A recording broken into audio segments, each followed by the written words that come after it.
আসসালামু আলাইকুম। Nusrat IT centre রাজবাড়ির পক্ষ থেকে সম্মানিত ভিউয়ার্স, আপনাদের সবাইকে আন্তরিক শুভেচ্ছা অভিনন্দন।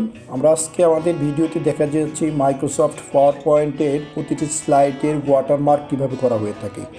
এর জন্য আমরা প্রথমেই মাইক্রোসফট পাওয়ার পয়েন্ট প্রেজেন্টেশনটি ওপেন করে নিলাম। ডিফল্ট থাকা পেজটি আমরা নিয়ে পেজের মধ্যে থাকা যে দুটি বক্স রয়েছে এই বক্স দুটিকে আমরা ডিলিট করে দিলাম। অতঃপর আমরা ইনসার্ট থেকে একটি ছবি, অর্থাৎ যেটা আমরা এই প্রতিটি স্লাইডের ওয়াটারমার্ক করতে চাচ্ছি সেই পিকচারটি এবং লেখাটি এই স্লাইডের মাধ্যমে আমরা ইনসার্ট করে নিব। এর জন্য আমরা ড্রাইভে থাকা আমাদের লোগোটিকে আমি স্লাইডে নিয়ে আসলাম। অতঃপর এই ছবিটাকে বা এই লোগোটাকে ছোটো বড় বিভিন্ন কাস্টমাইজ করে নিতে আমরা চেষ্টা করছি। তো এই কাস্টমাইজকৃত ছবির সাথে আমরা একটু লেখাও অ্যাড করব। আমরা জাস্ট লিখব নুসরাত আইটি সেন্টার রাজবাড়ি, এই লেখাটুকু আমরা এটার সাথে সুন্দরভাবে অ্যাডজাস্ট করতে চেষ্টা করব।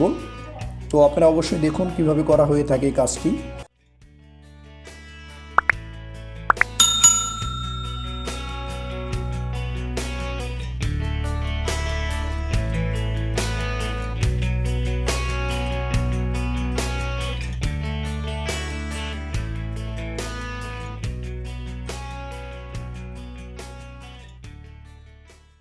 তো লেখাটি এবং লোগোটি সুন্দরভাবে কাস্টমাইজ হয়ে গেলে আমরা ফাইল যাব। ফাইল থেকে সেভ অ্যাজ অপশন থেকে আমরা আমাদের ডেস্কটপে এই যে স্লাইডটিকে জেপিইজি আকারে সেভ করব। জেপিইজি আকারে আমরা এই স্লাইডটিকে সেভ করে নিলাম। অতঃপর এই দ্বিতীয় স্লাইড হিসাবে আমরা আরও একটি ব্ল্যাঙ্ক স্লাইড নিলাম।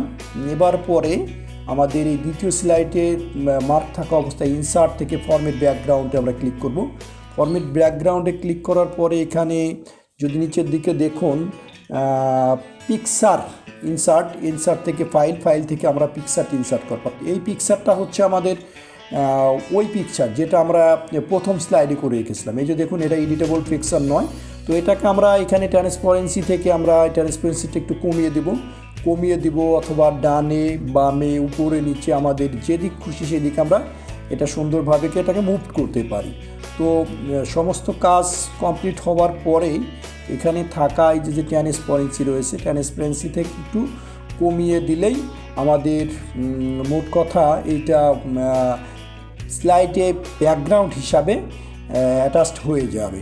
তো দেখুন আমাদের লেখাটা আমরা অ্যাডজাস্ট করলাম। অতঃপর আমরা এখানে ট্রান্সপারেন্সিটাকে একটু কমিয়ে দিয়ে এই যে আমরা এটাকে ওয়াটারমার্ক হিসাবে প্রত্যেকটি স্লাইডে ব্যবহার করতে পারি। এর জন্য আমরা যদি একেবারে নিচে থাকা অ্যাপ্লাই অলে ক্লিক করে থাকি তাহলে প্রত্যেকটা স্লাইডেই এটা ওয়াটারমার্কটি ইনসার্ট হয়ে যাবে। তো মূলত এভাবেই এই ওয়াটারমার্কটিকে অ্যাড করা হয়ে থাকে।